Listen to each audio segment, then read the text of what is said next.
So, Gator, yesterday you said something, or actually you put on your show sheet. Show shoot? Hey. Gotta be careful there. Yeah, you do have to be careful. That's close. You put something on your show sheet that I found interesting. You said finally after Woo! Oh, Doug firing the moon. Firing a shot at Gator there. There we go. Finally, yeah. After all these years. It was this one thing. This. All the feels right here, man.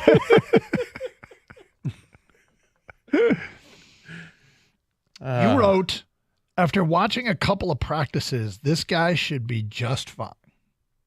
Who is the player that you, after watching a couple of practices, think I want you to read it the way that I wrote it. After watching a couple of practices, this guy should be just fine. Thank you. He went all caps with this. I did. Yeah. And who might that be? I think Marcus Davenport's going to be just fine. Really? Yeah. He is giant. You know, it's funny. It really does make a difference seeing practice, doesn't it? Yeah. I mean, and we can both talk about the Unzarike hype a little bit here. Yeah. It's kind of warranted. Yeah, he looks good. He looks good. Looks good. He looks giant. Yeah. You know, Aiden Hutchinson's as big. He's the big guy too, right? He's 6'7". Yep. But he doesn't have the mass that these guys have. Again. But Aiden Hutchinson is the best of the bunch. He's going to be a problem this year. He's been a problem already in the first 2 years in the league. I think he's going to take a giant leap forward this year to be just a quarterback terrorist. So here's another thing. Again, being at practice, we saw it once with our own eyes. Did you see Birchie's tweet from practice yesterday about Hendon Hooker? I did not. He tweets out, Hendon Hooker put 3 more footballs on the ground today during a scrimmage, 2 on botch snaps. His ups and downs continue to be extreme. Another chance Saturday to iron them out. I mean, we mentioned this yesterday on the show, and it's because when someone that you really believe in, Dan Campbell, comes out and says something that your eyes are seeing something different, but he says that Nate Sudfeld has the leg up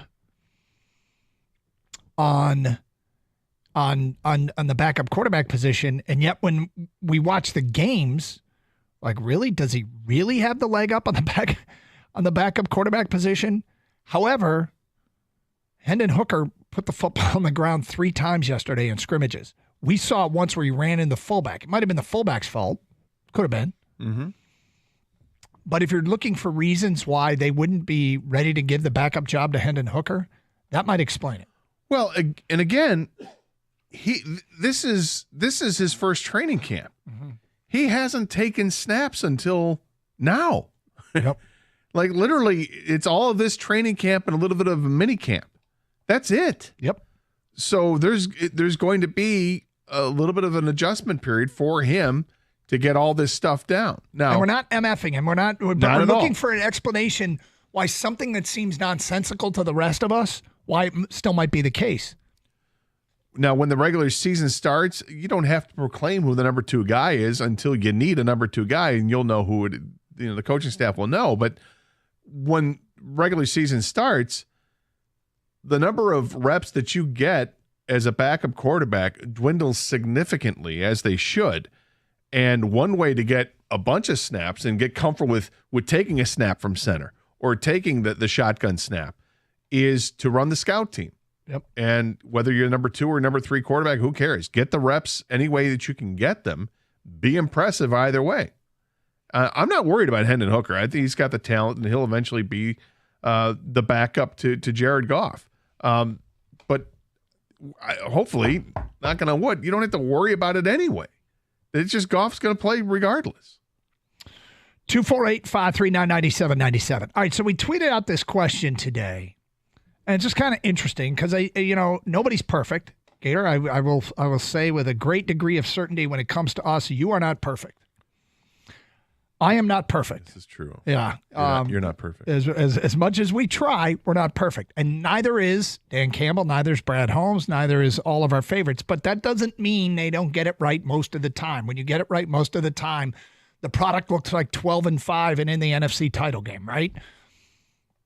But today we asked you to finish this sentence on Twitter. I love Lions GM Brad Holmes. He's great, but I wish he would... ... I love Lions GM Brad Holmes. He's great, but I wish he would. I'm going to read some of the responses we got here, and this is sort of constructive, right? We're not shredding Brad Holmes.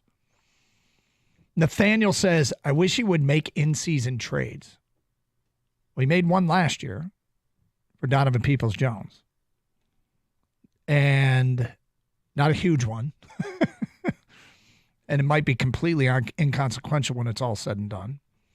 Havoc says, I wish he would have traded for Chase Young last year. We would have been in the Super Bowl.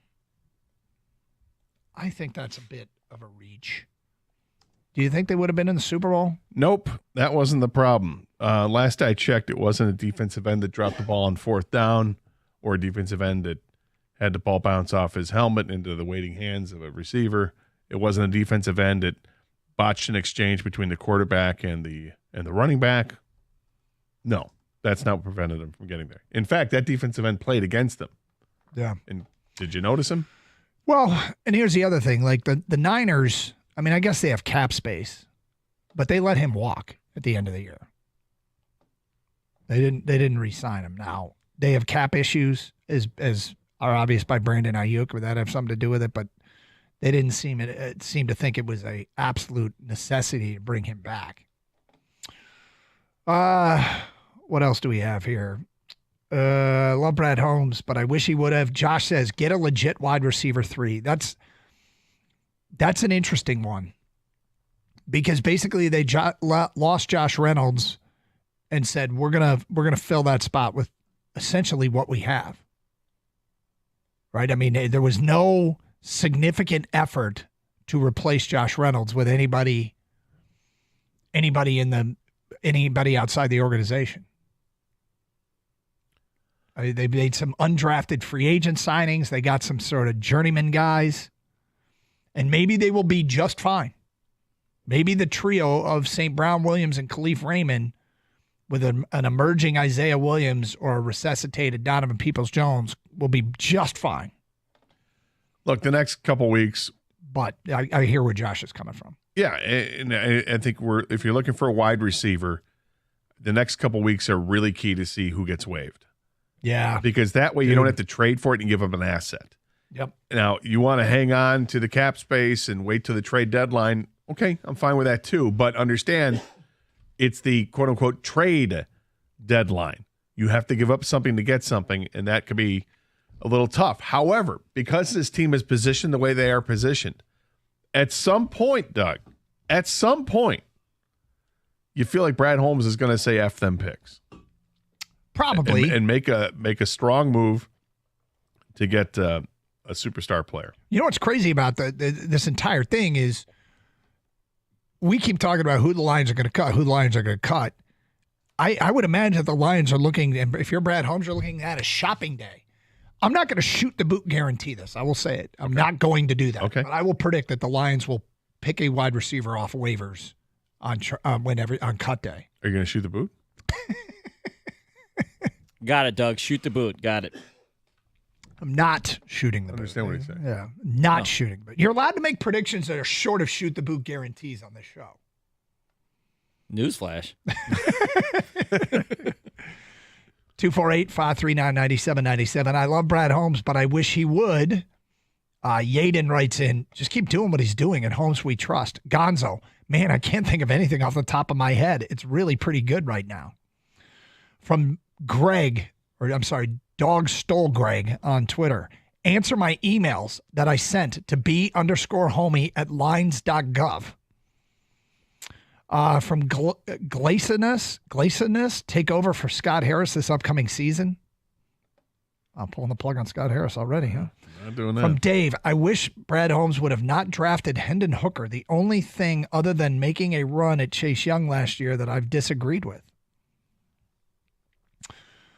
From Lucas, made a bigger splash for wide receiver 3. I love DPJ, but I'm talking Tyler Boyd specifically. From Silly Dog on Twitter, get us another dominant pass rusher opposite Hutch. Well, if you're talking dominant, those are hard to find. That's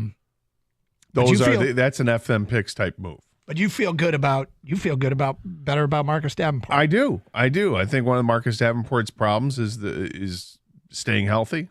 But I think you look at that other side, and it was interesting to watch to see who lines up another. That was one of the things I was looking for, to see who was getting reps out there. And yep. Davenport was the main guy. But Onwuzurike had some reps on the outside. And they also had some James Houston, some other players too, and you're flipping Aiden Hutchinson all over the field to make plays. I think they're going to be okay there. I think a combination of Davenport and Houston and whatever other guy they're going to throw in there, although I'm a little concerned now that maybe Houston doesn't make the team. Yeah. We'll see how that shakes out, but he is practicing, and that's big. It's a massive game, I think, for James Houston on Saturday. 248-539-9797. Are you going to eat that at 12:30? 97.1 The Ticket.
Doug Harsh, Scott Anderson, 97 a ticket.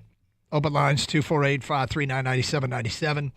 Lots to discuss today. The big news, Penei Sewell looks like the injury is not serious at this point that he suffered yesterday in practice, according to a couple of the reporters, Justin Rogers and Eric Woodyard from Detroit Sports Network and ESPN, respectively. We're also talking about, if you just didn't hear, we opened the show, the uncomfortable and yet sort of awesome fact that the Lions are on the Sports Illustrated cover on their NFL preview. And they're picked to win the Super Bowl. People always want their team to get respect. That's respect. Then again, it's Sports Illustrated, and there was something known as the Sports Illustrated cover jinx. Penei Sewell, Jared Goff, and Amon-Ra are featured on this cover.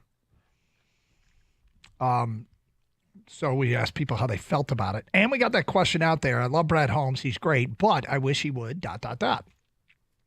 Gator, do you have a number one you wish he would?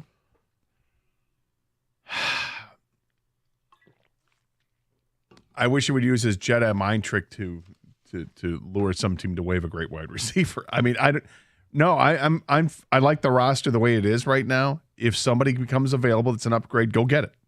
Mm-hmm. But otherwise, I don't think you have to force anything to happen. If other players become available and that's a wide receiver and it's just you can't discern if they're better or not, don't do it. Here's some feedback. I wish Brad Holmes would show more emotion in the war room on draft night. He's way too low key. That's from Marlon. When is that video coming out? Dude. Yeah, Lions. The hell. Dude, the hell. Indeed. They haven't. I'm starting to think it's not coming out. Maybe they're waiting for after the preseason to be done with. You wait a couple days, and then you spring it so people can watch it leading up to the regular season start. Maybe that's it. Gator's referring to their behind-the-scenes, inside the den video they do recapping the draft with all the insider footage, which came out late July last year. It is now late July. Nay, late August. Come on. Unnamed texter, I think the defense is giving the offense major problems. Please don't hurt them. The defense is looking good. That's from an unnamed texter. Well, you know what? We saw yesterday the defense stand up on a 1st and goal from the 2. Yeah. Offense eventually scored on 4th down on a pass to Parker Hess. Are we not talking about that more, that Campbell went for it again on 4th down? Are we not talking about Parker Hess enough? No, we're not. We're definitely not talking enough about Parker Hess, who has the number of Jake Bates. Yeah. We got fooled there for a second. Goff back to pass. In the flat, he's got a receiver. It's Jake Bates. Feedback. Here we go. I know you're going to bristle when I read the first sentence of this next. Okay, I don't think you know me well enough. Josh Reynolds is trash. Yeah, right. Yep. No, you know me well. This text goes on to say, anybody inside the organization or in the draft will be just as good or even better than Josh Reynolds. Reynolds benefited from the environment of Jared Goff, Amon-Ra St. Brown, and the number 1 tight end, Laporta, and the number 1 offensive line and the number 1 running back duo in the league. Don't believe me? Look at what Jamal Williams has done in New Orleans after record-breaking TDs in Detroit. Well, I think that's an apt comparison, going the running back versus a wide receiver. And, I will say this. His point about the team around him, I'll grant that it's a really good team around him. But I think you're discounting what Josh Reynolds meant to this team. When they traded for him halfway through the first season that this new regime took over, that's when things started to click, because he already had a comfort level working with Jared Goff when the two were together with the Rams. And he became a reliable, dependable receiver. Unfortunately, we have the NFC Championship game dancing on our heads, and we downgraded. But Josh Reynolds caught 40 passes last year. 32 of those were for first downs. 5 of them went for touchdowns. So that's a hell of a percentage. Yep. Do I think that they can make that up? I do. I think they'll make it up in the aggregate, not necessarily with one wide receiver. I think you're going to see much more of a role for Jameson Williams getting passes. I'm not going to be, after watching a couple practices, I am not going to be surprised if Amon-Ra St. Brown improves on his 119 receptions last year. you talk about familiarity and reliability and the guy you have chemistry with. Jared Goff and Amon-Ra St. Brown have it. When Jared Goff needs a big play, he's looking for 14, and 14 gets open. We're also the show that just over a year ago started the, if we were a message board, we would have started a Khalif Raymond appreciation thread. Right.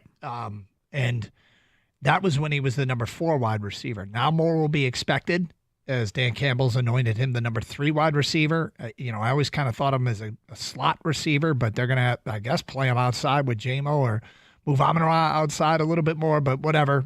Well, here's when you start looking at percentages, right? And Khalif Raymond last year had 35 receptions on 44 targets. They only missed on 9 passes when they targeted Khalif Raymond. Now, to me, that says that this is kind of a check down guy. Option 1 not there, option 2 not there, tight end's not there. Okay, here's Khalif. I got him. Boom. Yep. And what a great thing to rely on. Yep. That you've got a guy who can get open when others are not, and you have to find some way, somehow, let's do it here and throw it to him. And 14 yards per reception looks pretty good too. 248-539-9797. I love Brad Holmes. He's great, but I wish he would, according to Everybody Loves Graymond, I wish he would run for president. Mike says, get a real wide receiver 3, get a legitimate pass rusher, lock down the second quarterback spot with someone who doesn't suck. I don't know if these guys suck, but... Second cornerback spot? Quarterback. Oh, quarter. Yep. JR writes in, stop with the dramatic early round reaches. So if we're considering the 3rd round, he's done some things at the 3rd round picks.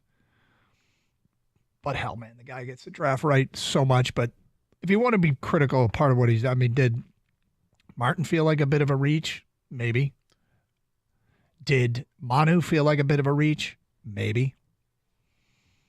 But, he's drafting those guys there because he doesn't think they're going to be around later, and he just loves them. So, didn't want to risk it. Didn't want to risk losing them.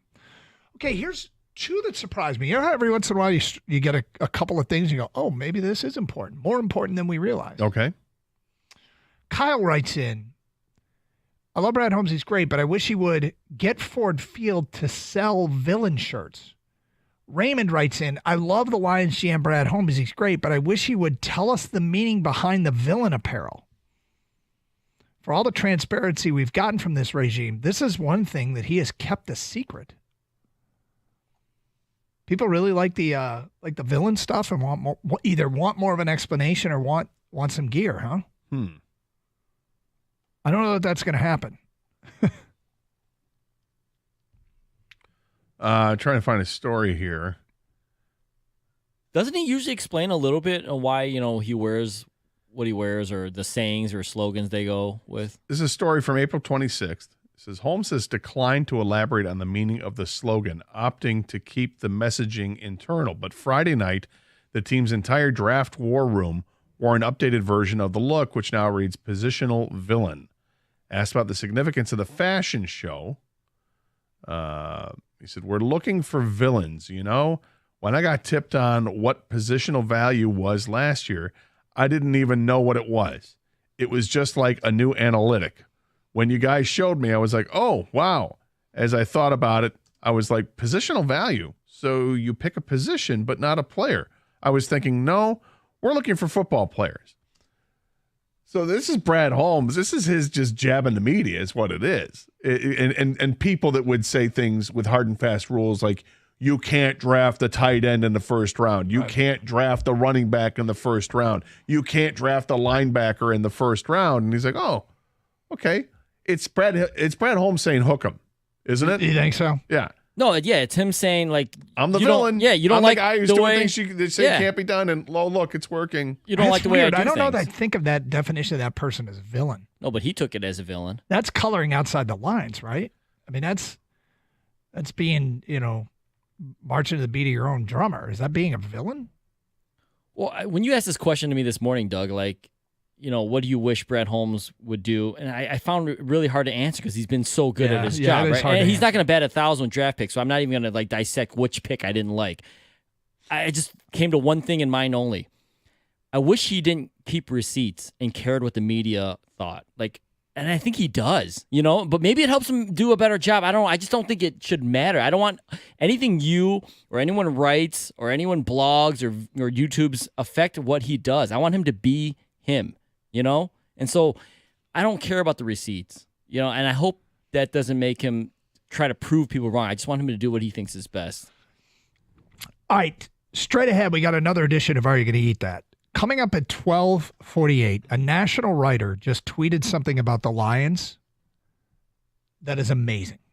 We'll get to that at 12:48. 97.1 The Ticket.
Do we know who undecided is yet?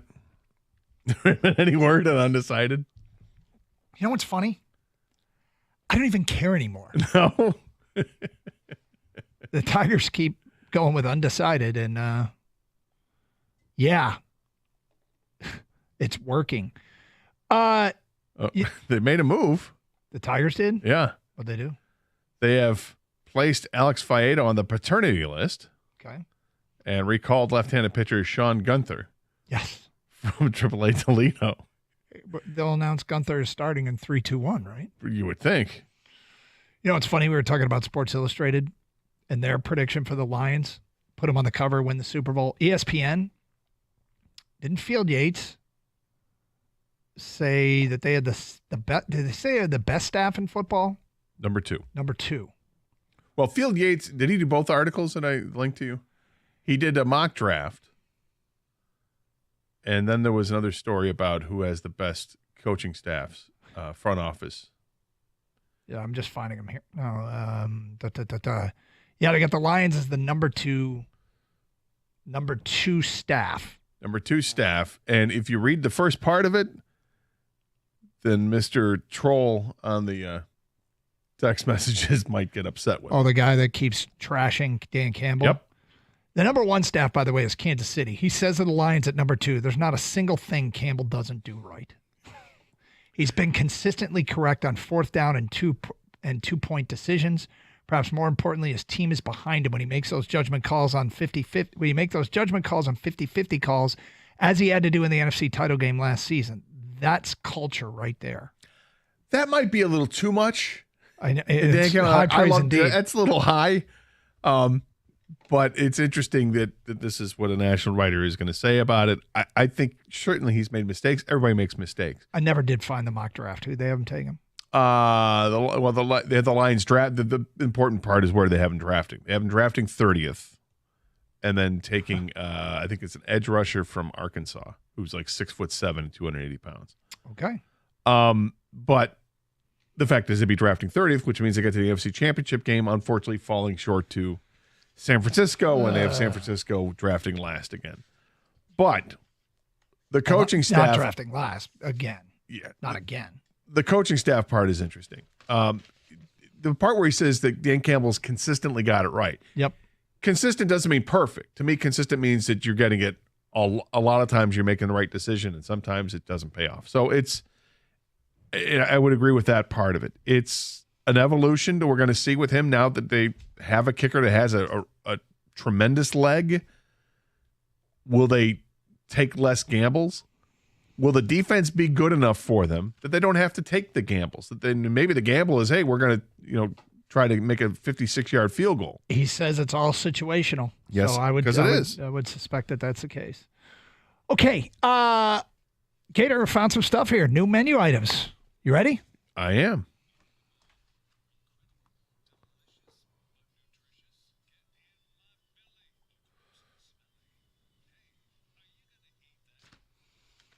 Okay, here we go.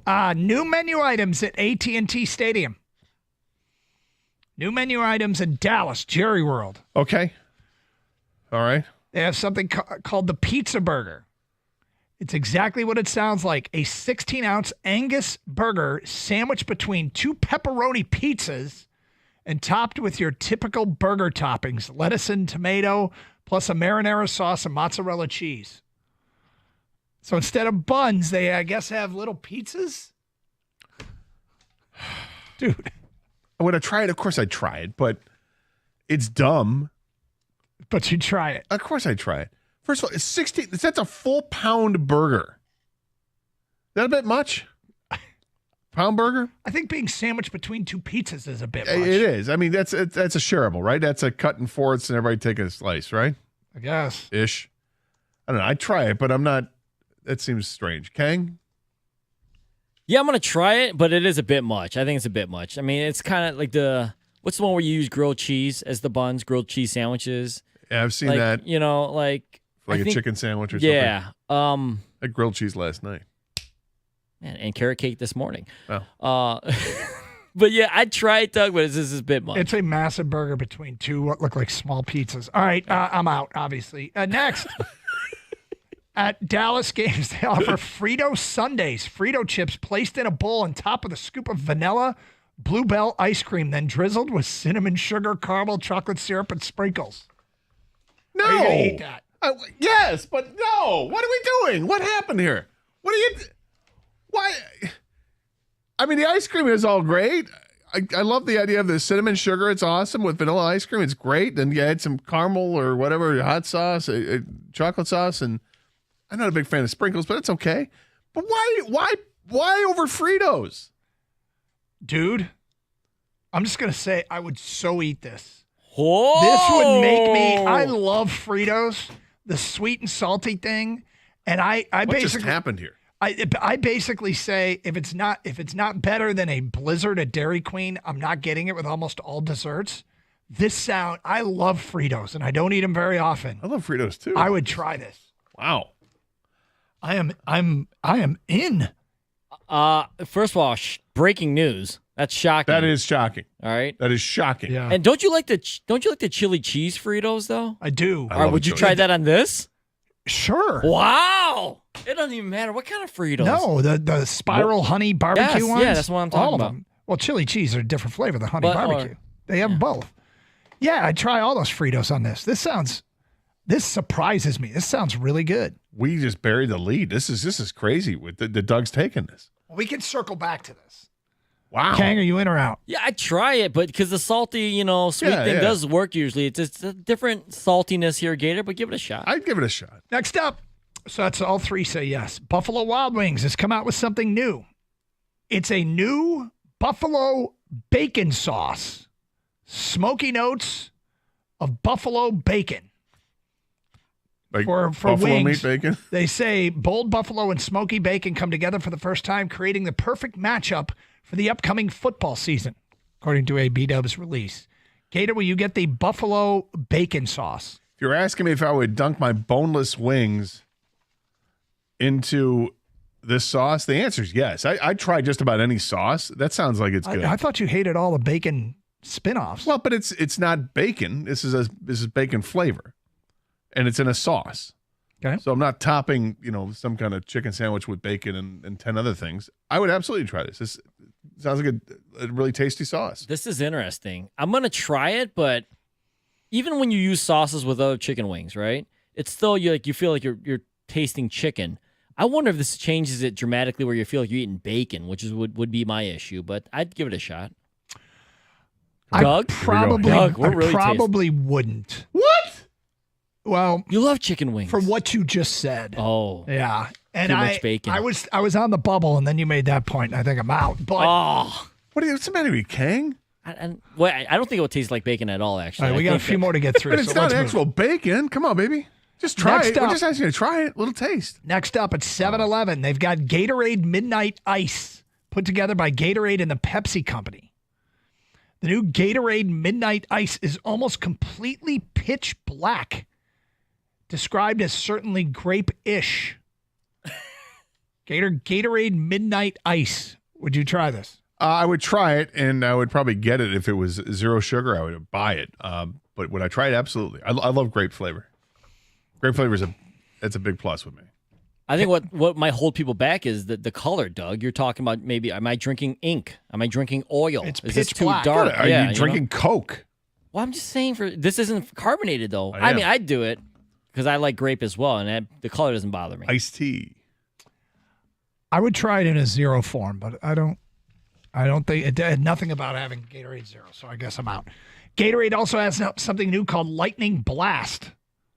This is combined. They've paired with Circle K for this. It's a cloudy white color that gives you the absolutely no hint as what the flavor is inside. No. Oh no! Don't tell me it's a cloudy white looking thing, and they're not going to tell you what the flavor is. Somebody tried it. Here's what it was described as: a melon citrus yogurt combination. Nope. What yogurt? Nope. Ew.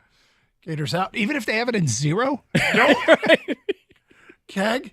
Yeah, it sounds not. No, I don't want to try this. The cloudiness that would throw me off. I mentioned earlier cloudy colored the color. Gatorades right now. Yeah, that's weird. Yeah, I'm out. All right, finally, Chick-fil-A. That's not yogurt. Are you on board with almost everything Chick-fil-A? Almost. I mean, they know what they're doing. Except when it comes to like superfood stuff that you love. They're hatching a plan for their own streaming service. That's right. Chick-fil-A is going to have a streaming platform filled with family-friendly shows, particularly in the unscripted space. There's also a family-friendly game show being planned that will launch later this year. There are some scripted projects as well. Gator Chick-fil-A streaming service. Will you try that? That's great. Who's got Aux? Is it Austin? Bailey? Who's got it? No. What? No. I'm not. I don't. But you only have to pay for it. Oh, great. Awesome. Sounds like the best thing ever. Keg, you out? No, I'm not going to watch this. I can't. Well, it's family friendly.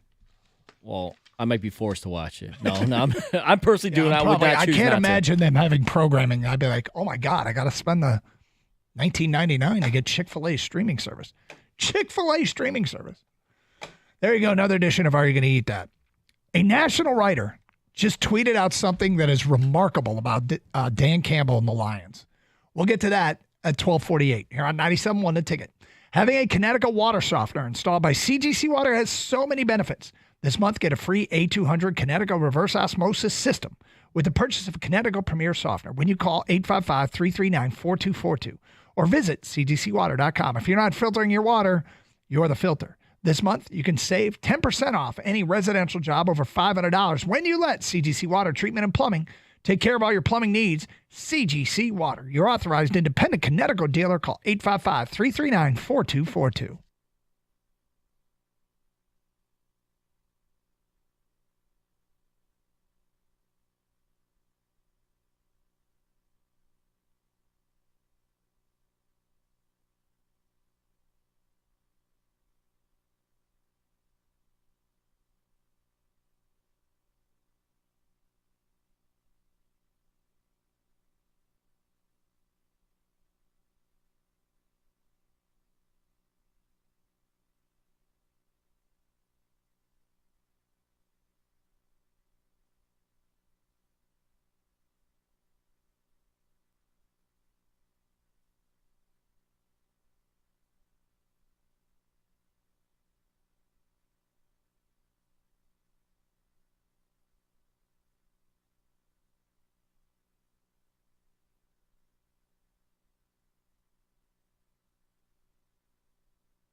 We do know who is decided today. Who we know who's undecided? Who undecided is, yes. They've decided who undecided is. It is Tyler Holton will start the game. Okay. And Javi Baez is in the lineup. I'm guessing it's a left-handed pitcher because Riley Green's out. Okay. So, but you have Matt Vierling with Andy Ibanez, Colt Keith, Spencer Torkelson, Jake Rogers, Kerry Carpenter, Dylan Dingler, Jace Young, Javi Baez. Interesting, Kerry Carpenter hitting 6th. But he's a lefty. So lefty on lefty. He doesn't hit lefties all that well, so we move him down the lineup. Colt Keith does hit lefties well. He's hitting 3rd. By the way, do you think Chick-fil-A's streaming service is going to bid on sports? No. Not on the NFL. They're not open on Sundays, right? Good call, Ken. Thank you. So Thursday Night Football. Yeah, the other days. But I mean, Chick-fil-A, right? It'd have to be SEC football. You're home for Kari Jiu-Jitsu.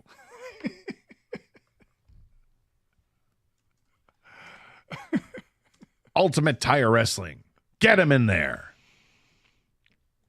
Stuff somebody in a tire. That's the objective of tire wrestling. Pretty funny. Okay, so here's the national writer, Connor Orr, from Sports Illustrated, who is part of the Lions coverage. Lions picked to win the Super Bowl, SI. They're on the cover. Connor Orr writes, favorite part of reporting Detroit Lions cover story. Walking into a 7-Eleven where I thought Dan Campbell may have bought his chew. So Connor Orr seeks out a 7-Eleven and he walks in to see if this is where Dan Campbell buys his chewing tobacco. He writes, showed his picture to the woman behind the counter. They didn't know he was the Lions head coach, but freaked out realizing that he was who was buying all the kids' Slurpees. That's cool. So apparently Dan Campbell goes to some local 7-Eleven and buys all the kids' Slurpees and walks away. That's awesome. I knew you'd love it. Oh, it's a great I love stuff like that, man. That's great. Walk into some place, you see a bunch of kids like waiting in line, or maybe ice cream store or whatever, and just you take $50 or $100 out, slap it down, and say whatever the kids want. You know how you said yesterday I think you said off the air that you were surprised at how big Brad Holmes was in person. Yeah. Dan Campbell's a massive individual as well. He's large, yeah. And you put him in the context of the NFL, and he doesn't look that big, but he walked past our broadcast location several times, and you're just reminded, oh yeah, he played too, and he's a giant. I think he's pretty big in the NFL circles too, because the guy's 6'6", 6'7". I mean, it's like Jansen. Yeah, he's a huge individual. So they just knew him as the big guy that walked into the 7-Eleven and said, hey, get those, I'll pay for those kids' Slurpees. And apparently he does it regularly enough that the people that worked there knew who he was.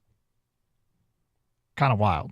Yeah, that's really cool. Like knew he was Dan Campbell, or just knew that he bought Slurpees? No, they didn't know who he was. Yeah. They knew he was the Slurpee guy. Yeah, here comes Slurpee guy. Yeah, here comes Slurpee guy. Here comes big Slurpee giant. Slurpee giant, Slurpee godfather, whatever you want to call him. He was Slurpee Gollum. He's just the guy that buys kids Slurpees when he's the kid-friendly Slurpee guy. Mm-hmm. That's great. That's a great story. I love that. Yeah, that's cool. I thought you'd like that. You think you can, as a kid, start requesting, like, can I get a Slim Jim too? Like, you might want to throw one of those in there? No? I would say you probably wouldn't want to do that. I bet you Gator would ask for, like, combos. What? Slurpee and combos? I'd ask for Fritos. For corn chips. There you go.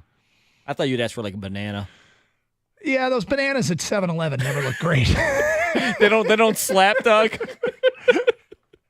I'd like to get them out of the produce section at my local grocer and not the 7-Eleven. And to answer the question, no, I've never bought 7-Eleven fruit. I'm surprised in a pinch. Huh. Now, do you want to circle back to ice cream with Fritos? Because now that I think about this, I should try this.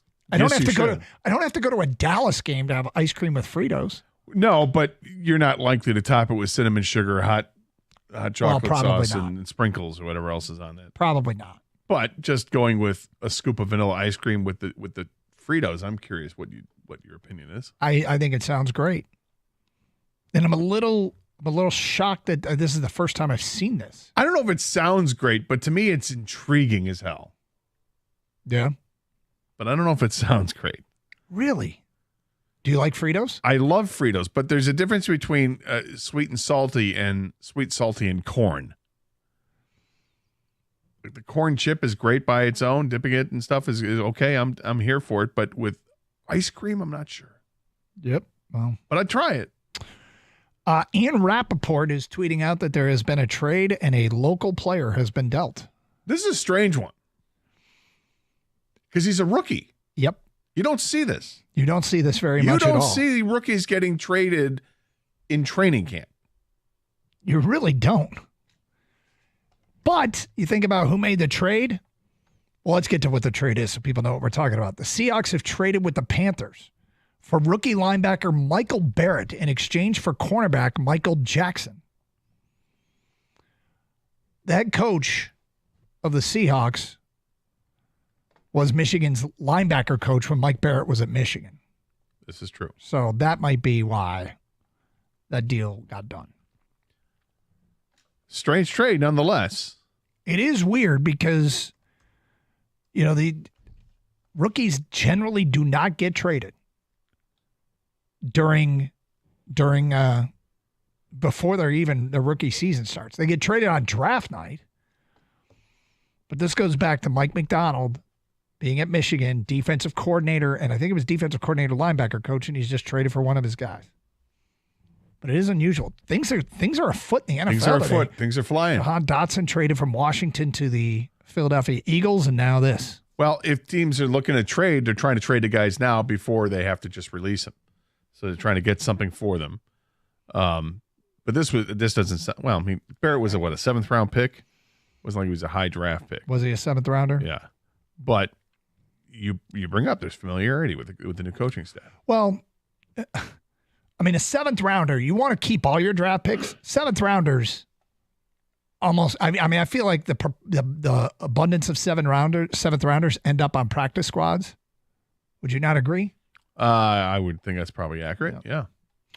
248-539-9797. All right, get back to some Lions stuff next. Tiger baseball coming up this afternoon, playing in Chicago against the Cubs. These young kids. Young kids are interesting. 97.1 The Ticket.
Doug Carr, Scott Anderson, 97.1 The Ticket. Open lines, 248-539-9797.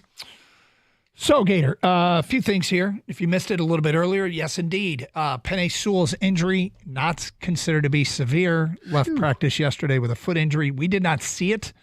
It happened while we were on the air, and we don't get to see absolutely everything that's going on while we're out there. But during commercial breaks, and even sometimes we're on the air, we get to watch, and it's fun. So that was one thing. Another thing is Sports Illustrated just picked the Lions to win the Super Bowl and put them on their football preview magazine on the cover, which is something that used to scare people. Gator, who believes in jinxes, said, "Fret not, Detroit. Fret not." And why did you say that? It's Sports Illustrated. No, the other thing is that they're not what they were. Let's be chesty. Let's just embrace the fact this is a really good Lions team. Let's not be afraid of it, okay? Mm-hmm. We went into last season a little afraid, and the success was coming around. We saw the double-digit wins and then hosting a playoff game. Eventually, we started getting comfortable with this team. Yeah. Okay, let's be comfortable with this team. This is a good football team. This is a Super Bowl contending team, without question. Yep. Let's own it. Let's act like we've been there. Well, we haven't been to the Super Bowl, but we can act like. Well, act like we've try. been. You know what we got to do? We got to figure out how we're supposed to act. We kind of know what to do with our hands now, but now as the hunted, a respected team with a respected coach and a respected roster, we're going to have to feel our way through this a little bit. Might take a few weeks to understand how it feels to be the hunted. Well, they're getting accolades from all over the place. Every which way. I mean, the mock draft from ESPN, it has them drafting 30th, lets you know what they think of this team. You've got the story in ESPN about the top front offices and coaching staffs in football, and the Lions are number 2 behind the Kansas City Chiefs.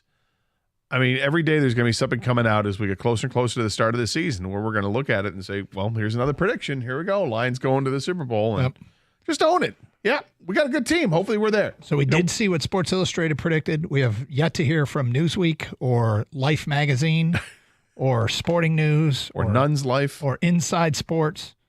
Was it Inside Sports or was it Inside Sport? Inside was Sport Magazine and then Inside Sports. Inside Sports. Okay, gotcha. We look for Football Digest. What does Football Digest have, man? Sure. Hub Arkish, what does Hub said about him? What does Baseball Digest have to say? Hub Arkish. I think he's still around. What about Athens? Athens do a pro preview, or they just? I think they do it. That used to be such a big deal to get that first Athlon's magazine. Well, here's something else. Like if you look at like fantasy football guides, this is another thing when you look at skill positions, because that's what fantasy football is all about. Yep. And how highly rated some of the Lions players are. Yep. I mean, St. Brown is a guy that could go in the first round in your fantasy football draft. He could. Are those drafts? Have you had your draft yet, King? Or? That's this Sunday. And St. Brown will go in the first round. He should. And just give away your draft board. Yeah, I know. I'm just leaking information. Yeah. Where does Laporta go? He'll be up there too. I mean, it depends. You have most leagues have tight end. You know, like you have to play tight end, so that makes him a lot more valuable. Of course, very rare leagues don't have it, but yeah, he's one of the top tight ends. I mean, he scores 10 touchdowns. I think it was last year. A lot. Honestly, if Laporta comes back and has the same year, like stat wise, I'm very happy as a Lions fan. Dude, I don't know how. Like, I think there's a chance those numbers go down, and it doesn't mean he's worse. No, I agree, 100%. Jahmyr Gibbs will be a high pick. Yep. I saw one, like somebody had a list of like top 200 players for a fantasy football draft, and Jared Goff was outside the top 100. Which I thought was strange because I think statistically this guy is going to put up a bunch of points. He throws for a bunch of yards, a lot of touchdowns, but he doesn't get rushing yards, which I guess would give other players maybe, no pun intended, a leg up. But I would have thought that he would be a higher pick than like 120, which is kind of where I saw him at. But that's overall player ranking, right? I mean, everything's geared towards, receivers. And, you got to start running back. So you got to reach for a running back at some point that just at least is a starter. And then quarterbacks, you can kind of wait if you don't get one of the top tier ones. So interesting how it's all evolved. Like it used to be quarterback heavy, then it became running back heavy, and now it's wide receiver heavy. It's a passing league. All right, you put something in your show sheet, Gator. Were you impressed with it? Not as much, but it's an interesting question. It's an interesting question. And it is as follows. Who are you pulling for that is on the roster bubble? I have two guys I'm pulling for that are on the roster bubble. I have two guys. One of them is because he's been around for a few years and I've rooted for him. I liked his scouting report and I thought he might be a real gem. And when I see him in person, I love his size. And I guess I just hope he makes it. And that is James Mitchell, the tight end from Virginia Tech. And I got to tell you, there was something about the swagger of Mitchell Agude leading them onto the field yesterday that cracked me up, that he was chanting and the defense was following his lead. That tells me that kid's got, I don't know, the chutzpah of him. I went chutzpah. You did go. I was thinking chutzpah. I'm like, Doug's not going to say chutzpah. I said chutzpah. Oy. But there's something about the brashness of an undrafted free agent kid leading them and them following. So I guess I find those two to be interesting ones that I'm kind of rooting for. Yeah, for me on the defensive side, I actually do think that Houston makes the team, so I'm not going to include him on this list. But for me, it's Brandon Joseph. Okay. The safety. I just think like he's kind of really shown up in these first two preseason games and making people take notice. And I'm hoping there's a roster spot for him. That'd be great. And on the offensive side, it's Isaiah Williams, wide receiver. Yeah. I just think he catches everything that's thrown to him, and you can't have enough of those guys. In the end, does he have the size that you want ideally for an extra receiver on his team? No. But what matters to me more than size is the ability to catch a football and get open. And if he can do both of those, I don't care that he's 5'10" or whatever. Yeah. 248-539-9797. Kang, do you have a bubble player on the roster that you're kind of rooting for that might not make it, might make it? I agree on offensive side, Gator, Isaiah Williams. The only thing I think is holding him back is the size thing. If that's a big requirement for this, front office, for the coaching staff, that they want a big receiver on the outside, because Isaiah Williams, he's kind of a mix of a St. Brown, Khalif Raymond guy, a slot guy. But that's a guy, I'm not sure, but I hope he does make the team because I think he's shown enough, and I think he can show on special teams as well if Leaf at some point gets hurt. Defensively, I like Brandon Joseph. I'm hoping it's not a certain guy, but I think Chris Smith is going to make the team, and I think he's going to be a bigger factor than people realize. Really? Defensive lineman. I'm surprised by that. I always feel like there's these guys every year that comes out of nowhere that's not on anyone's radar necessarily. I think Chris Smith might be that guy. He was noticeable yesterday. Was he? Was he big? He is big, and he was noticeable on the field making a play or two in important situations. He was out there with the ones on a play where he got the stuff. It would stand to reason if your GM is really good at identifying talent that your drafts are consistently near the top of the league. The crop of undrafted free agents that he brings in also might be consistently near the top of the league. Like when they get done with the draft, is Brad Holmes looking at his top 100 and going, how are there still 15 players that I identified that are still available? Like, maybe not 15, but how's there anybody after an entire draft? He must be, his ranking of players is elite. Yep. It is what it is. I would imagine that there will be like 4 or 5 players that the Lions cut that they can't sneak through the practice squad because it will be picked up by other teams. Probably. And they will be on other teams' rosters, not practice squad, but other teams' rosters. Let alone how many players the Lions have in training camp that'll end up on other teams' practice squads. Yeah. I think that's going to be a telling number because it does talk about Brad Holmes' acumen when it comes to picking players and finding players. 248-539-9797. Just a reminder, you can stream the show using the Odyssey app. Download it for your mobile device today, AUDACY. Then you can listen to the show and all the shows here on the station anywhere in the United States. You're going to wish you had it someday when you're out of market and want to know what's being said in Detroit, so you might as well download it today, AUDACY. More and more people take in the program that way. Also, streaming through our website, 971theticket.com, where the Birchie Kid and Evan are responsible for great content. You can stream with video on twitch.tv. Love our Twitch viewers. Go to twitch.tv, search up 971 The Ticket, and participate in the streaming chat. Same thing's true of YouTube. Go to youtube.com. Search up 971 The Ticket. Bam, there we are.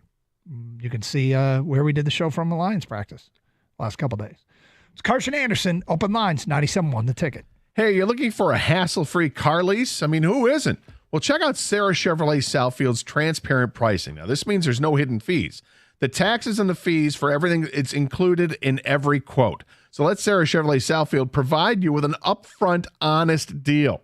In Sarah Chevrolet Southfield, they've got you covered because they're open every Saturday for sales and for service. And their hours are for working people just like you and me. Need your car serviced? They offer loaner vehicles to keep you moving. Plus, their service technicians, they work in a comfortable air-conditioned environment that helps them stay focused on your vehicle. I've seen it firsthand. They are very happy with what they're doing, and that means that your car is really getting the best care it needs. And when they've got over 80 new demos available, you can drive away in a new vehicle for thousands less than employee pricing. At Sarah Chevrolet Southfield, all new 2024 vehicles are sold at employee pricing for everyone.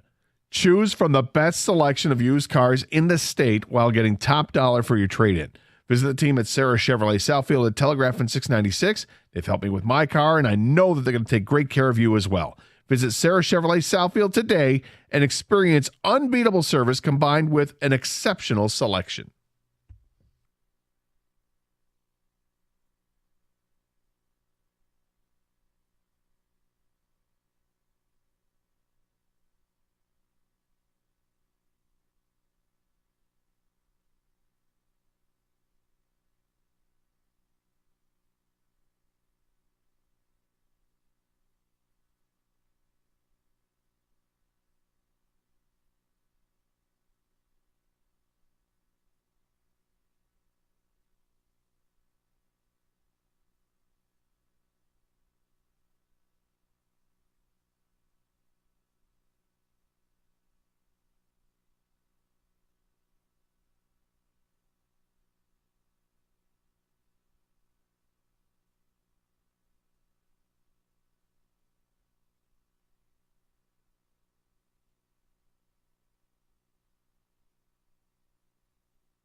All right. We haven't had a chance to talk about this story in the NFL. Tua Tagovailoa says that Brian Flores trashed him every day when he was the head coach in Miami. So it's interesting because Tua played for Nick Saban. And it's a fine needle to thread to get as angry as Nick Saban gets on sidelines yelling, but also have the respect of your players, that it's effective. Flores, I guess, made life miserable on Tua. And you know, you guys tease me all the time for not being a fan of Tua.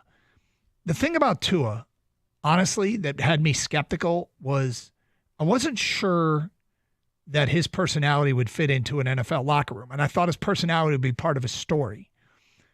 And I've seen players like this coming out of college. I said the same thing about Eric Ebron. I said, look, he's talented, but I feel like his personality is going to be part of his story. Now, when you're young, that doesn't, and Tua wasn't a bad guy. He was just very like zen. And I wasn't sure how that would play in an NFL locker room. But it's not like I knew him. So from afar, this is the way I interpreted him.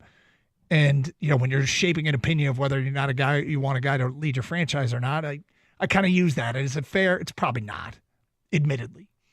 But now I've been painted into the corner of this Tua hater. But I feel like if you could play for Nick Saban, you can play for anybody, no matter how harsh they are. But apparently Flores made his life miserable. Flores has come out and he's got, you know, he's been defended by his new head coach. He's a defensive coordinator. He's a DC in Minnesota. He's the DC in Minnesota, right? Yeah, I believe so, yeah. And Kevin O'Connell came out and defended him. And Flores came out and said, look, I wish him nothing but the best. Kang, did you hear that whole statement? He kind of took the high road, right? He did. He actually said it hurt him personally, but he wishes Tua nothing but the best. And I think he knows he might have misstepped with Tua, it sounds like. You know, he didn't want to get into details, of course. He doesn't have to. Wasn't Flores, that was his first time as a head coach, right? Yeah. I mean, you do make mistakes. Coaches make mistakes in how they handle situations. Yeah, I mean, if it went on as long and if it was every day, like Tua says, it's uncalled for. It goes beyond that. And it's too bad because, like, on the outside looking in, someone like me, I was a big Brian Flores guy because I thought he was able to get something out of his teams. I thought it seemed when you hear him talk, like that's a guy I like. Under a lot of pressure, you had the whole ownership issue he had going back. Was he asked to tank games or not? And that was a big question going into it. I thought that was going to be a powder keg for the NFL, but somehow they navigated around it. We never really got into it with emails and stuff like that. But this wasn't a good look for him when a player is going to come out and say that. And because I think part of it is also, like you said, the personality of Tua is that kind of Zen-like thing, or he's very understated, I guess. Yeah. And it comes across where he looks like a bully, you know, picking on Tua. And, oh, by the way, you screwed yourself because Tua's really good. And if you had tried to nurture it in a different way and coach him in a different way, maybe you'd still be there. You know, I felt like it was hard for a lot of guys in the locker room to get behind Joey Harrington. The whole Piano Man stuff. It's sometimes just personalities that the Joey Blue Skies, but yeah, there's nothing wrong with you in the real world, but in an NFL locker room can be a harsh place. Now Tua came out and said, this is a quote from the Dan Le Batard show. To put it in simplest terms, if you woke up every morning and I told you that you suck at what you did, that you don't belong doing what you do, that you shouldn't be here, that this guy should be here, that you haven't earned the right, and then you have somebody else come in and tell you, dude, you are the best fit for this. You're accurate. You are the best, whatever you are this, you are that. How do you think that'll make you feel listening to one or the other? You see what I'm saying? And then you hear it, and you hear it regardless of what it is, the good or the bad, and you hear it more and more, and you start to actually believe that. I don't care who you are. You could be the president of the United States. If you have a terrible person that's telling you things that you don't want to hear or probably shouldn't be hearing, you're going to start to believe that about yourself. That's sort of what ended up happening. It's basically been 2 years of training that out of not just me, but a couple of guys as well that have been here since my rookie year all the way till now. So, I mean, he thinks it was constant and consistent. You know, there are coaches, I think, that can berate you and make you feel bad but still be effective. That's one. They can still be effective. And two, maybe you don't realize it till later in life. Now, I'm not saying this to defend Brian Flores. I'm kind of saying it to defend coaches will be harsh on players, really harsh on players, but they're trying to get them to respond. I heard a story recently about a coach. His way, okay, is a pretty well-respected guy. I heard it secondhand, and I'm going to keep the names out of it. But he would say to players, how much time have we spent on this? Do we have to do it again? And that was kind of the extent of how he would motivate guys into getting a job done. And I thought, okay, I mean, that's if guys respond to it. When, you know, there's coaches that I always kind of like this, compliment, rip, compliment. And when you finish it with, I'm telling you this because I know you can do it. Right. You know? And you finish you're with some not positive. doing it. You're not doing it, but you're good enough. I know you can do it. Different people are motivated by different things. That's why it's so hard to be a really good coach, because you can't treat everybody the same. That's a great You can have the same rules for people, but the way you go about getting your message across to different people, it's not going to work for everybody. So you can't just do a blanket thing out there and expect it to work. And, you know, I've experienced it in my athletic career, if you would say that. I've had coaches that use positive reinforcement, that use negative reinforcement. I had coaches that yell at you constantly. I had coaches that would, you know, mix it up. And I always thought that the one that would, you know, you can be critical of making a mistake, but at some point there needs to be an arm around your shoulder and say, look, you can do better. You're making the same. Here's what you're doing wrong. We need to fix this because you've got talent. You've got the ability to do something right. The coaches that yelled at you constantly, do you look back at them now and say, he was actually good for me? No. Okay. I was just wondering. Well, no, because in some cases it didn't work. Well, obviously it didn't. There were a couple different coaches at different times in my life that were like that, and one was just the first one when I was really young. It just seemed like he was looking back on it that this guy was just watching TV and seeing guys yell and think that's how you're supposed to do it. I'm like, that's so stupid. Like, you had no clue what you're doing. The other one later in my athletic career was there was more I could get out of it, taking a look back at it. But I had questions. And what really rubbed me the wrong way was when I had a question and I wasn't given an answer or response, it was just do it. Right. Like, you're not helping me out. I'm trying to learn so that I don't get yelled at anymore. You can't just tell me to do it because I'm not doing this blind loyalty crap. I need to know. And then I can buy into it. So there were just different ways. But that was me. And motivating me was different than motivating other people. Because there's a linebacker for the Vikings, Andrew Van Ginkel, who played for Flores with Miami. Now he's in Minnesota with Flores. And he praises Flores, says, I wouldn't be the player, the man I am without him. So, I mean, you have two different, same guys on the same, or not same guy, but two guys on the same team with two different outcomes and how on the same coach, you know? I think in the end, people got to realize, or coaches, it is a people business. You know, you have to deal with different personalities. And that doesn't mean you have to lose the core of who you are or how you coach, but to get through to different players, you probably have to take a different path to get the best out of each player. You know what's funny is I something you said, Gator, I see all the time watching my kids. You know, I still coach baseball, high school kids, but I've watched my kids grow up. Your thing that I think that coach just watched TV and thinks that's how you do it. I see a lot of coaches coaching kids on sidelines or at games. I think that guy's just parroting something he heard Bobby Knight say. That guy's just parroting something he heard Greg Popovich say. He's just like, that's one. And the other is the guy that is making sure everybody in the gym or at the field knows it's not on him. Like that will yell out for the whole stadium to hear. That's not what I'm coaching. Yep. That's these guys are going off script. Well, it doesn't go that far, but it's here's the subtle way of doing it. When a coach yells out, "What are you doing?" Yeah. Is that helping the kid, or is that letting the whole world know I don't approve? That's not what I teach them, and that's not on me.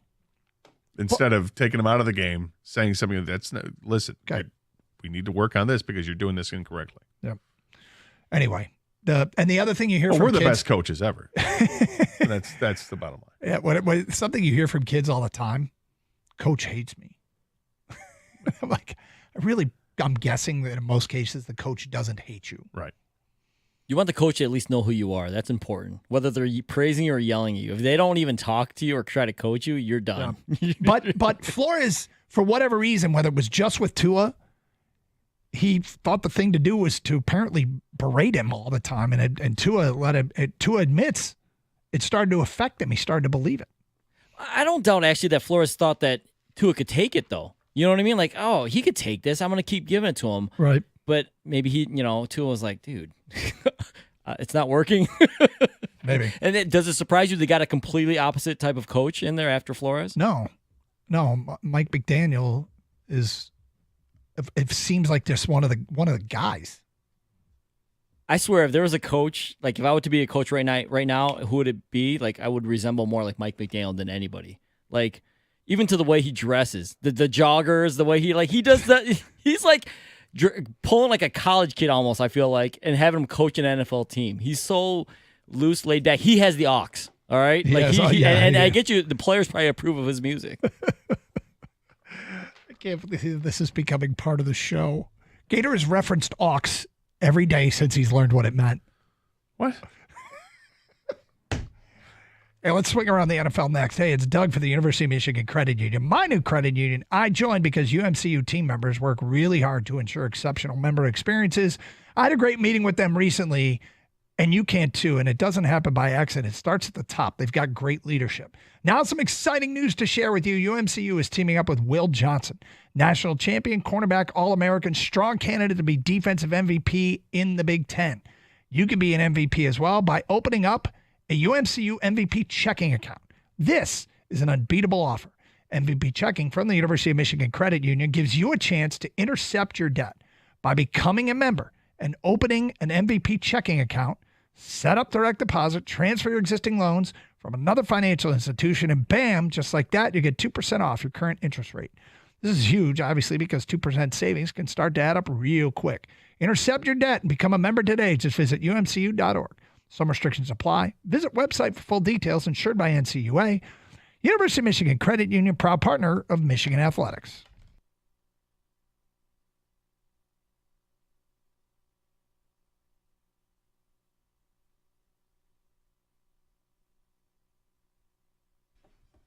Gator went first yesterday. I will go first today. Kang, let's go. Well, since you're going first.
Gator went first yesterday. I will go first today. Kang, let's go. Well, since you're going first, Doug, I gotta put a layup here for you. Talk about Tom Brady, of course. All right, here we go. Tom Brady told Stephen A. Smith this week that I think it's a tragedy that we're forcing young rookies to play early. Brady said the reality is the only reason they're playing is because they've dumbed down the game, which has allowed them to play. Is Brady right here? Okay.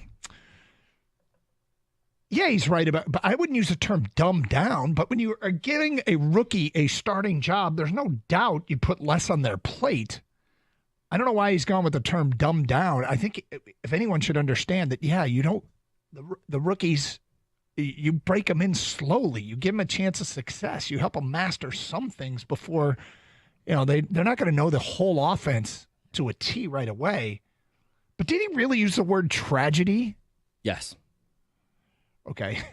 Tom, bit of an overstatement. He's like your 22-year-old kid. It's like a kid. Like everything's the best thing ever or the worst thing ever. Ruining it. Yeah, or they're ruining college football, a big noon kickoff. Yeah, got it. I just think it's a gross overstatement by Tom. The question is Brady right? No.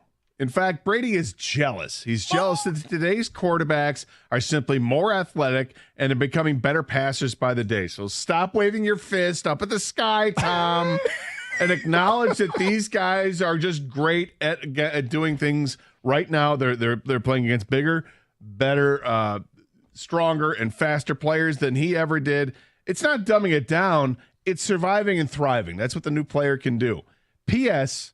You're still the GOAT, Tom, but we'll see for how long. I mean, there is definitely like some evidence of Brady being that old man on the lawn yelling at the clouds here. But I think, the answer is probably a little bit of both.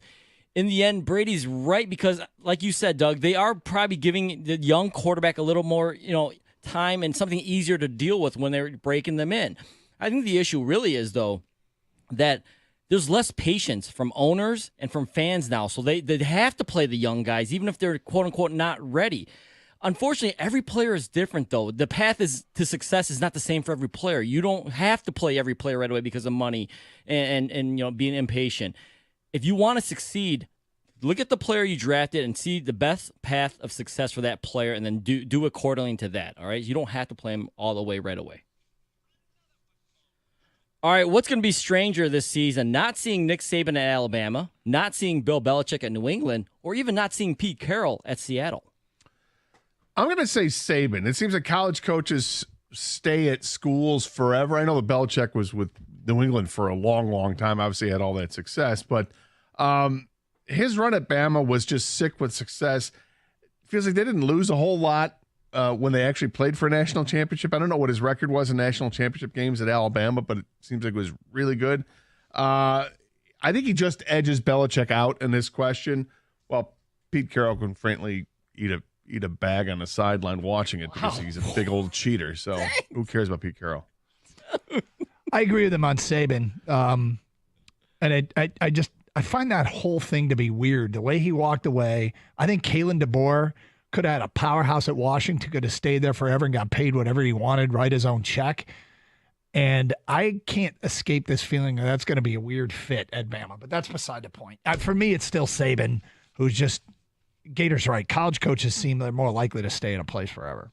Let's make it 3 for 3. I got Saban too. The thing about college is the players will go eventually, 3-4 years, and then they move on. But the coach like that, like a coach like Nick Saban, they stay. In the NFL, players can stay longer than 4 years. The mainstays do. With the New England Patriots, Brady, of course, was there forever. But Edelman, Gronk, those guys stuck around.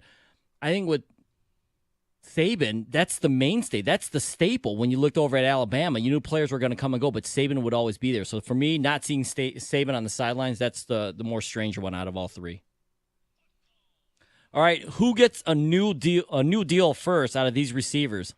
CeeDee Lamb, Brandon Ayuk, or Jamar Chase? All three are looking to get paid. I'm stunned the Ayuk deal hasn't happened yet because it seemed really close. Dallas seems to drag their feet on everything, and Jamar has 2 years left on his deal. So I'm going to say Ayuk is the first one to get paid, and I still don't think it'll be with San Francisco. Wow. I'm going to go with Lamb. Even Gronk the offense goes nowhere without CD in Dallas. So I just feel like that one's going to get done. Jerry's just going to say, all right, screw it. Here's your damn money. Now let's play some football. How about them Cowboys? Yeah, Gator, I agree. CD going to get paid, all right? Yeah, I think that they've been playing this game with CD Lamb, but CD Lamb's going to win this in the end. I think Ayuk, I don't know what's going on over there. I thought it'd be done by now too, Doug, but the fact that this is dragged on this long, I feel like CD Lamb's going to jump in there, get his contract first. Jamar Chase is playing this weird hold-in game. He does have 2 years left, but he wants to get paid now as well. But out of the three, I think Lamb gets paid first. All right, give me a player that most NFL fans know that will surprisingly get cut when cut down day happens. So I assumed you meant outside the Lions, yes. and this was a tough question to answer right away. I'm looking at Kadarius Toney, the wide receiver from Kansas City. I feel like it's a name that we all kind of know, and he's been a bust to this point. I think it's fair to label him that. I mean, this guy's a former first-round pick, and just hasn't lived up to the expectations. And listen, when you're playing in Kansas City, there is a high standard when you're playing on that team. They demand excellence, and he's not living up to it. And if you can't play with Patrick Mahomes, then you're just not going to be around. Okay, this is one part possible and one part wishful thinking. Okay? Here we go. Buckle up! Atlanta cuts quarterback Taylor Heineke. And what's weird is that Michael Penix started the first game for them and played 24 snaps, and Raheem Morris said, I'm good. You're sitting down the rest of the preseason. They love Penix, and I think it's clear that Penix, they're treating him like he's their number 2 quarterback. I don't know why they don't think he needs more snaps, but they're treating him like he's the backup. So I think Heineke gets replaced, and please report to Allen Park. Oh, okay. That affects the Lions there. Mm-hmm. Gator, I do agree with Kadarius Toney. I mean, they went out and drafted Xavier Worthy. They went out and got Marquise Hollywood Brown, so I think he's on his way up. So, but to give you a different name, I'll go with the Eagles defensive back, James Bradberry. Okay, mm-hmm. They went out and drafted 2 defensive backs just like the Lions did, in Cooper DeJean and Quinyon Mitchell. They also got Kylie Ringo, by the way. I think they're trying to move Bradberry to safety, but I think he gets beat up because he can't play special teams, and that's important once you start getting deep into the secondary. James Bradberry gets cut, but I agree with Tony, too. I think he's done. All right, Cowboys kicker Brandon Aubrey hit a 66-yard field goal last Saturday versus the Raiders. Call it now. Are we going to see a 70-plus yard field goal this year? I don't think so. I mean, the Aubrey kick, he's not the only one that can try these, but it looked like it just cleared the goalpost, and so good for him. That's amazing. But I also start to think of the absurdity of taking over on your own 20, just barely getting 2 first downs, and being in field goal range. Do you know how weird it is to see a kicker standing on his own 37-yard line, lining up to take a kick, and the ball being spotted at the 40? Like, it's just... Thank you for doing the math. It's just bizarre to me that teams can try field goals from this far out. I mean, it's exciting, though, and they're low percentage kicks. Look, I mean, put it this way. If the Lions were in that position, mm-hmm. and we saw Jake Bates hit one from 94 yards yesterday, if the Lions were in this position... Gator made a comment yesterday during practice on a 30-yard field goal. That was good, but it would have been good from 80. So if the game's on the line, it's a regular season game, it's on the line, would you rather see Jake Bates line up for a 70-yarder, or do you want to do the back and forth thing, or you want to try to, heave ho and see if you can throw it down the field for a touchdown? Great question. And I'm guessing the back and forth thing, but they'll know if he can hit it because they're going to practice it. Fans want to see the 70-yarder, but I'm going to say this. The answer is no. We're not going to see it this year. I mean, it's like breaking 100 miles an hour in baseball, right? People are doing it, but it feels like every mile an hour past it is a different milestone to get to. You have got to get to 67 and 68 and 69 before you get to 70. Thank you. But I don't think we're going to see 70 this year. I think we'll see 70 in our lifetime. I just don't think we'll see it this year. I agree with our lifetime. The question is this year, right? Well, first thing comes up is opportunity. You have to have the opportunity to actually go for a 70-yard. No one's just going to go for it in the middle of the first quarter, you would think. I think it happens, guys. I think someone is going to, at the end of a half, end of a game, someone like Brandon Aubrey or Jake Bates says, McManus, whoever the big leg kicker out there is, Tucker, says, Coach, I can do this. I've been hitting it. The wind's working, all this. I think we see it, boys. 70-plus yarder. It's going to be ridiculous. And give him 4 points for that. All right, last one. United States flag football national team quarterback Darrell Hoosh Doucette said this week on TMZ Sports that he's actually better than Patrick Mahomes at flag football. Okay? He just thinks his IQ in flag football is better than Mahomes would be. Is he right, or is this crazy talk? If you had to pick a quarterback for the Olympic team for the USA, who would it be? Doucette or Patrick Mahomes? I tell you, I'm going to say Doucette, and here's why. Flag football requires a different set of skills than what the NFL does in some ways. Okay, the elusiveness and quickness it takes to lead over to passing ability and even creativity. I think actually that like lightweight boxers would be fantastic ball carriers in flag football because they're so quick and they're so elusive. And you like, what just happened? I think basketball players would make amazing wide receivers with the height differential and just go up and get it. That's what they're used to do, getting somebody who's used to getting rebounds. Wembanyama would make an amazing wide receiver in a flag football setting. That being said, I don't want to take it all away from Patrick Mahomes because he's the best quarterback out there right now, but he doesn't move. Like, I don't know what Doucette looks like, but I'm guessing. He's 5'8", 140 pounds. Okay, so it's like Kyler Murray. I'd rather have that kind of elusiveness than to have the guy who's just the greatest passer and creative as hell. I think this is hysterical that Hoosh comes out and says this. I mean, good for him. Okay, hey, I might be a better skater than Patrick Mahomes. I might be better at downhill skiing than Patrick Mahomes. Who cares? If people are going to watch me skate or they rather watch Patrick Mahomes, I choose Patrick Mahomes to be the quarterback of our flag football team. Wow. It doesn't matter who our quarterback is. We're going to win by 100.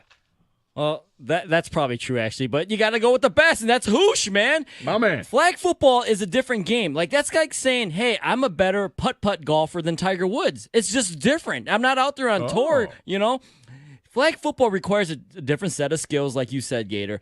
Hoosh, 5'8", 140 pounds, but he just knows the game. It's not the same as football. It's totally different. If you want to bring home the gold, you bring Hoosh and the boys. Hoosh. And that concludes the Wide 9 Omaha.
The answer is no. What am I going to do? This was the dumbest. Honestly, if you haven't logged on to Twitch ever, do so now. If you've never logged on to youtube.com, do so now. Why we did what we just did, I have no idea. This was a bad decision. We'll explain to the radio audience in a moment. This is a horrible decision. This was a bad decision. But we had some football helmets dropped off, and we put them on during the commercial break. And then really couldn't get them off in time before the segment started. So we're doing the final segment of the show. I can't see. You can't see, and I don't know if people can hear us because the face mask, you can't get right up on the mic. But I would highly encourage you. What's that? My headphones are limited. Yeah. How far they can go. So anyway, we've got the new Lions helmets on. Gator's got the silver with the blue face mask. I have got the blue. You got the cool helmet. Yeah, I got the cool one. I'm gonna tweet out a picture too here. Okay. But anyway, go to twitch.tv, search up 971 a ticket. I need to talk to the equipment manager. This is not. You look like you got some room underneath that you could put the mic. Could you put the mic through? No, maybe not. Doug, you look like a wide receiver number 3 to me, man. You're a bigger receiver, big bodied receiver, right? I'm a 6'4" receiver, yeah. I got good hands. Can catch the football. I can high point. I can high point the football. Can you high point it? I can high point it. All right, we'll see about that. First time I had pads on, this is a true story. First time I had pads on, I tried to catch a pass, and I wasn't used to wearing shoulder pads. Right. You went all T-Rex. So I was running, and for people watching again online, Gator, you can describe what I did. The first pass was over my head, and I put my hands up, and I couldn't get them. Because I went like this. Yeah. And with football pads, you have to kind of reach in front of you. And I just made goalposts above my head, and the ball just floated over my head, and I never got my hands anywhere close to each other. Good. But then I learned how to catch with pads on. But anyway, maybe you're more of a gunner. Hey, it's good work, Special teams, last guy in the roster, up and down from the practice squad. Got to find a way to help the team. This is not a lineman's helmet. No. No, it feels like a running back helmet. Yeah, it looks more like a running back face mask. It does. You look like David Montgomery. I feel like David Montgomery. So anyway, we're doing the last segment of the show. Now, how sweet is this blue helmet, though? Honestly, the black face mask. No, it's awesome. It's great. Do we know which games they're wearing this in yet?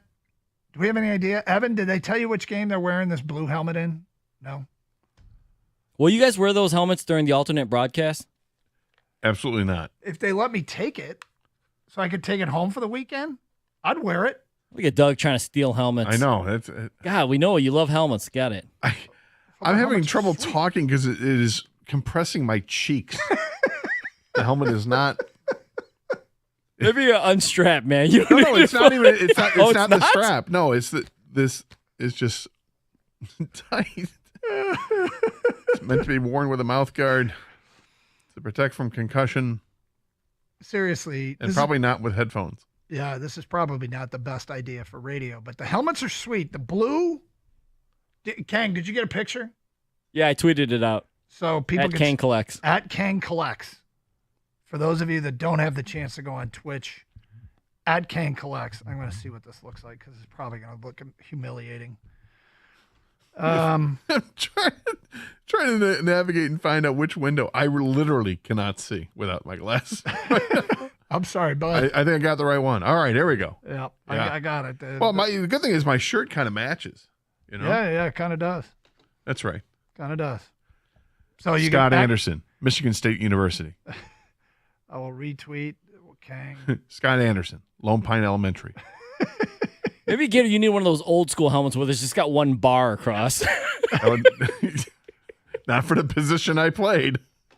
The 1-bar helmet is. Whenever I see a T-shirt with the 1-bar helmet, I'm like, yes. Did you ever notice the 1-bar helmet looked like it was always adjustable too? Like the bar was moving. It was not affixed to the helmet. Like some of those kickers. like Denver's kicker, was it Carlisle?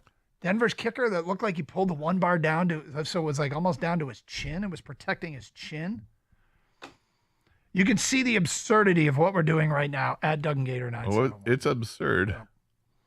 Yeah. I feel like I'm talking with a lisp because my cheeks are together on this thing. I can't get anywhere near the microphone because the face mask. Let me see if I can. Casey Mize. It's a good look. All right, so Tiger baseball coming up next, Gator. Looking forward to that. I've enjoyed the hell out of watching these kids play. So maybe we're the only ones, but I'm kind of back in on the Tigers. Well, I never left. I know you didn't. But I love baseball. But I'm really enjoying watching this team play now because of all of the young players getting their opportunity and trying to make the most of the opportunity. It's huge. It's huge. I'm glad Jace Young is in the lineup today, despite that he's left-handed, going against a left-handed pitcher. But he's had some really nice at-bats to start off, and hopefully it's a work in progress at third base, but hopefully he gets better and better with more reps. All right, do you want to take a rep, like in the trenches? Should we do that before? Do we have time? No. No, we don't. All right, Tiger baseball is next. Thanks for listening. Thanks for watching. Stay safe, everyone, and treat each other with respect. 97.1.